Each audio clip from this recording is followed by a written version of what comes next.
Seriously ফেসবুকে কিছু আজব আজব পাবলিক আছে ভাই, ভাই কমেন্টে এসে কিছু না কিছু খারাপ কমেন্ট করতেই হবে। মানে তারা ভালো কমেন্ট করতে পারে না, মানে কিছু না কিছু এসে বলবেই, মানে ওদের না বললে মানে পেটের ভাত একদম হজমই হয় না। মানে ফেসবুকে না মেসেঞ্জারেও ভাই এসে কি গো কেমন আছো, আমার সাথে কি কথা বলবে না তুমি? কি কথা বলবো ভাই আপনার সাথে, কি কি কথা বলার আছে? হাই হ্যালো ছাড়া তো কিছু কথা বলার নেই আপনাদের সাথে।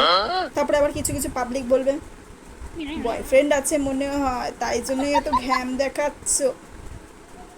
হ্যাঁ আছে ভাই, আমার বয়ফ্রেন্ড আছে। এখন যদি আমি না বলি তোমরা তোকে বিশ্বাস করবে না আমার বয়ফ্রেন্ড আছে কি নেই।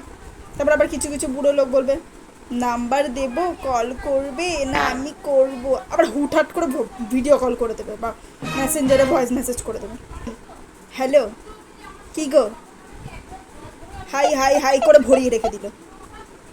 তাহলে বয়ফ্রেন্ডের সাথে ব্যস্ত নাকি? না, আমার দাদুর সাথে ব্যস্ত। আমি ফেসবুকে আমি আমার দাদুর সাথে কথা বলতে এসেছি। আবার কিছু কিছু লোক বলবে আমরা কি বন্ধু হতে পারি? ফেসবুকে তো ভাই বন্ধু রয়েছিস, আবার কিরকমভাবে বন্ধু হবি বাড়িতে এসে? আর কিছু কিছু পাবলিক তো বলবে যে তোমার ভালো নাম কি? আমি বলো আমার প্রোফাইলেই আছে, গিয়ে দেখে নাও তোমরা। তাই বলবে ও না, অনেকের তো আবার নিকনেম থাকে তাই জন্য।